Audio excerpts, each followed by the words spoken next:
welcome to another Assorted Crackers, and today we have a cocktail quickie to share. Cocktail quickie, let's do it, guys. So today we're going to talk about a paper plane. Does anybody have a paper plane story while I work on this? Like the paper airplane? Yeah, why not? Okay, so I do actually. Talk to me. I think Talk to me, Goose. You've heard my stories for years. Easy with the ice. For years, my father would take me to New Orleans Saints games up in the Superdome. And he had seats on the second tier. And one of the very popular things to do, again, because back then the team was really bad. If we broke 500, we were having a good season. I'm going to let you do the shaking. We get it. You're making a cocktail. We get it. But we would, so you take your game program and you would tear pages out of the game program and make paper airplanes and then throw them up into the air. You got to hit the AC draft. At the Superdome, it was very clear where the vents were.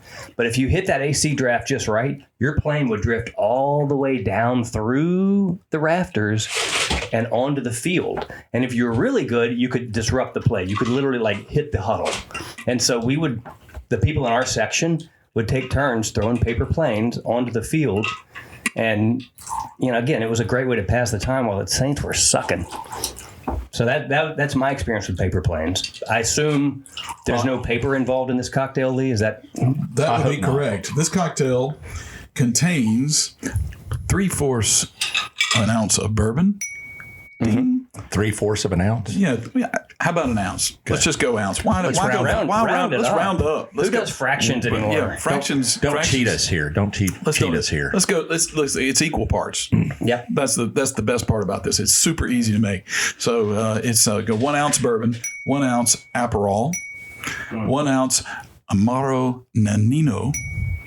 Or if you're doing what I did today, because you didn't buy the whole bottle of that, you might get an Amaro Montenegro. And so then you do 1 part, which is 1 ounce of lemon juice. It says freshly squeezed. However, I went to the concentrate today to make it much easier for me as we're making cocktails. So you do that. You put it in your shaker. You put a little ice in your shaker. Shake it up, and which we heard earlier. Which you've heard earlier. Now everybody gets to take a little taste. So the paper plane. This came across. You guys. Well, don't talk until you get to the mic. Here we go. You guys know, when we talk about whiskey cocktails, this is one. Even Jess was talking about on a previous episode how she wanted us to give introductory cocktails. We talked about this one. So this was another introductory cocktail. So I did a little. I was out on the AI chat and I did a top 10 bourbon cocktails. See what the AI told us about. Smart. All right. So machine learning.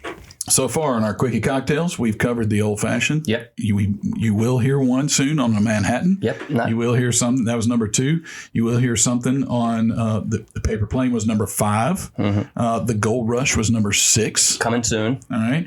There's a mint julep. There is bourbon sour. Mm-hmm. We did the Boulevardier. The Boulevardier did make the list. Number 8. Okay. There's a brown derby and the Kentucky Mule and a bourbon smash.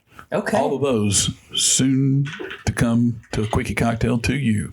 So are we just connecting bourbon cocktails at this point? That's all we're doing? I just threw it out. I said, hey, give me the top 10 bourbon cocktails. Jess inspired me. So I did a little search and that's what happened. Awesome. So what do you guys think? The lemon comes through.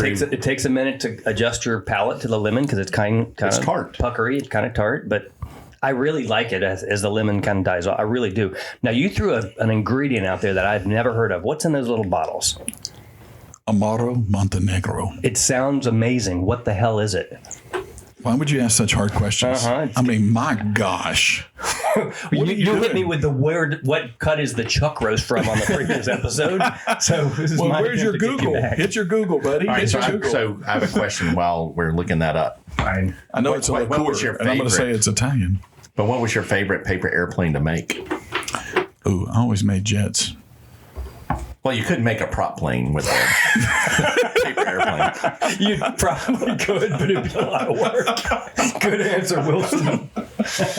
No, but I mean, since we're not filming, you can't. Oh, it was a Concorde. Concord, is that what it was? That was what I did. But there was one. But there was one that had the heavy nose that you could. It almost looked kind of square, but it would do loops and Right. And well, because you always wanted to go make one to see how far you could throw it. Yeah. But the one that did the loops, because you just never really knew where it would go. Sometimes you could just do a flap up on one side and no flap on the other side. So look, guys, there's a lot of things that you need to know about. The Amaro Montenegro. Say it again, because it just Amaro Montenegro. Oh my gosh. Beautiful. Go ahead. What is it? All right. I'm sorry. So our producer Bill has helped us out one more time because he is a crack investigator. Mm-hmm. So this is it's made of he has access to Google. Go on. Oh, and AI and all kinds of stuff. He's also a bartender. This guy's a jack of all trades. We do have a bartender producer. He's a chef, bartender. The crowd goes wild. Renaissance man. So there's over 100 ingredients inside this Amaro Montenegro. 100. So it is bark, roots, botanicals, and typically it is fortified in a wine base. It sounds like a salad, really. You get your wine and vinegar dressing, you put your roots and your botanicals and your bark, and you make a delicious salad. So this is salad in a bottle. Is that what you're serving? I would imagine you could have this over salad and you would be pretty happy. So I'm assuming this would be good in any cocktail. Yeah, I think so. No, so so it's kind of earthy, I guess, with the botanicals and the bark. And the bark. I would say bark, roots, whatever it was. Well, and that's why I think the lemon juice helps sort of counter that. Yeah. I mean, it's definitely something you want to have either after dinner, something you want to just have as opposed to like a treat. Maybe, I'm all about the health. You've always been about the health. It's always been about the health. So, I think it's just to help you with your digestive system. Digestives. We need more digestives in our life. This is good.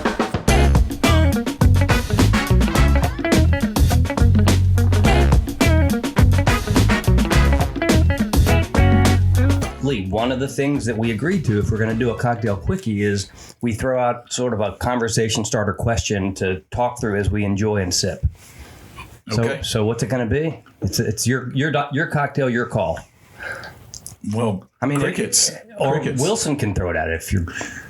Wilson, I'm going to defer to you. I was up here making cocktails and I wasn't even thinking. Okay, so if there's any sporting event, that's on your bucket list to do, what is it? Are you sure we haven't done this? I just want to make sure we haven't done this. I don't think we have. We talked about the hunting spot. Sure, that hunting spot bucket list. But you're saying sporting event. Strictly sporting event. I would, or no. Let's keep it because you can do a lot with that. All right. I think mine would be.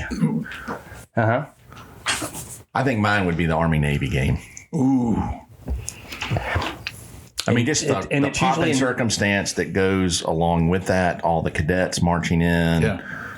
It's usually in Philadelphia. But it's the weekend after all the conference championships. So it is a game amongst it by itself. And I got to tell you, normally it is all about the pomp and circumstance, but this year they're both undefeated. Army and Navy are real good. Like they're that would be. You want to go this year? Maybe? Well, I mean, this would be the year to go, but it doesn't matter. I mean, it just.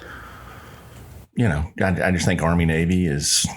I think it'd just be a cool experience. I would completely join you for that. That would be amazing. And have you? What's the best college football outside of Ole Miss college football setting you've been to, or has it only been Ole Miss for you? No, I mean the rest of the family being Alabama fans, and then 3 of the 4 kids going to TCU.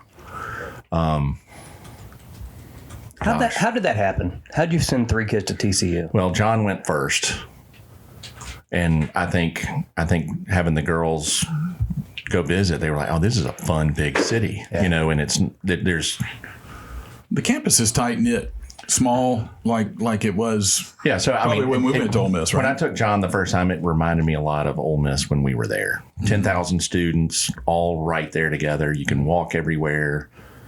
But the nice thing is you can see downtown. 10 times more expensive. Well, yeah, but luckily they were all smart children and got pretty good scholarships. Yeah. But you could see downtown Fort Worth from campus, and you know, I mean, you had all the advantages of a big city, but feeling like you were at a small town school. Very cool. So, Very cool. All right. But Army Navy it is. I would join you there. Lee, do you want to? Have you thought about this enough? You know, I think the World Cup. I mean, You would do a soccer game. you know what? I went to one soccer game. We went to the Sounders soccer game in Seattle when we were in Seattle, and I think that those fans are just nuts. It is so electric. Soccer players are tough, and they're Are they? Do you think about yes? Oh, they fake the injuries, but trust me. Well, they run for an hour and a half. I get that. I mean, they are That's a big such field. excellent athletes. But Yeah. but I would definitely say that they are very impressive. I never really played soccer growing up, but I coached a little soccer in elementary school. What was your record? Undefeated. That means you didn't keep score. Come on. No. We had a good team. All right, go We on. had a good team. Go on. We had a good team. So at the end of the day, soccer seems to be so much fun. It was very fun for us to go to that professional game, and I mean the how loud the people were, how people were into the game. It's not like the Grove with the tailgate. It's very though? different. What is? Well, there's nothing. There's anybody out there, bucket list. I don't care if you're a fan or not. You need to make a trip to a big SEC game to the Grove. Bottom line. Completely agree. That's not just because I'm an Ole Miss fan. It should No, be a bucket it's list for something- every football fan out there. And I would even throw this out there. If you've never done it and you want an experience, we would host you. Like, we would love to have you come to the Grove. Bingo. We would love to Let's do that. it. Seriously. Let's do it. If you've never been to the Grove and you're like, I want to experience this, but I don't quite know how to do it, let us know. Email us, Yeah. 3assortedcrackers@gmail.com. And I'm serious, we would make it happen. Let's do it. I love that. So carry on. World Cup. So World Cup, I think that would be amazing. I think that would be so much fun. I love watching it and seeing these guys out there compete. It blows my mind at how fast they are, how smart they are, how efficient they are with their running and the way that they do things, and they can break out at the drop of a hat. They have quick speed. Yeah. So it's very well, impressive. and I think it'd be fun to watch it without a dog in the fight and just be able to enjoy the experience. I think it would be a lot funner with the dog in the fight, but that assumes the U.S. team is somehow going to get their act together and become competitive, and maybe in our lifetime, maybe. Women's. No, there. Thank you. Thank you. They've been really good. That's actually how I got into World Cup, was because I was watching the women's team. Love it.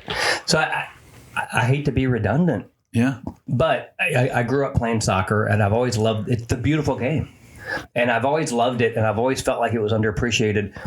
I would love to go to any Premier League game, any, live in the stadium, listening to the fans doing their songs and getting violent. And that's part of the experience as well. But no kidding. For those in the U.S. who have never really experienced soccer, TV, it's not a good TV game. It's not, because the field is so long and wide and spread out.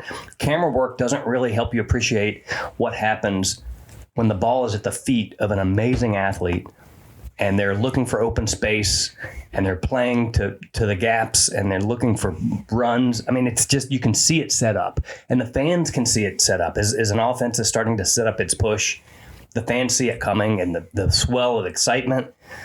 I have never been to a live Premier League game. I haven't either. That would be a fun thing to do. Plus, I just love traveling to Europe. All right, so I have a question. Sure. Did y'all watch the movie Victory? Classic. Sylvester Stallone, Michael Caine, the POWs in World War II that play the Nazis. Where they break his arm so he doesn't have to play, but then he does have to play. Classic. Sorry. Just No. I mean, digress. I have to say, But it was a great movie. I'm slightly shocked that you chose the Premier League, because I would have thought that you would have chosen the Red Bull 2024 World Championship break dancing dance off. would you stop? It was a phase in my life. It was a phase in my life. You have no photos. You have no videos. I'm sorry I shared that story. Don't be sorry. I promise you, I'm looking on the internet. I will find you popping and locking. Well, here's a tip. Don't look for my name. Look for Cosmo. That's right. I'm in. Okay. Cosmo the Cracker. But Cosmo Cracker. One last thing about New nickname. One last thing about Premier League. One last thing about World Cup. As sports go, we talk all the time about how sports unify. Sports bring us together. Facts. Soccer, aka football, is the most universally, globally known sport, and every country plays it. And every country takes it seriously, with the possible exception of North America. Yeah. And so to understand, if you're just sitting there going, why would these guys be? They talk about football all the time, college football. Why would they not want to go? Army Navy was a great example, but I'm telling you, just get to Europe and understand, or any country outside the U.S. and understand the sport. Go to any stadium, even if it's not tier 1. You're going to understand the passion and the power, and it's exactly like SEC football. Mm-hmm. It really is. I believe that.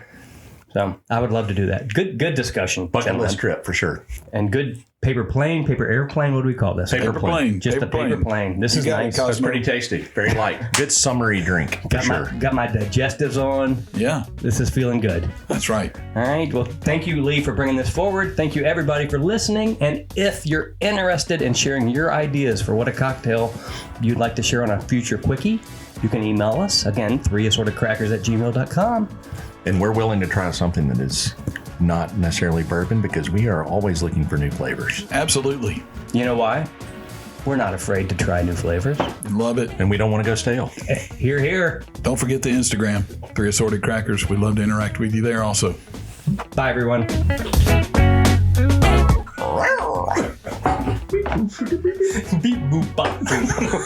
Oh, Lord have mercy.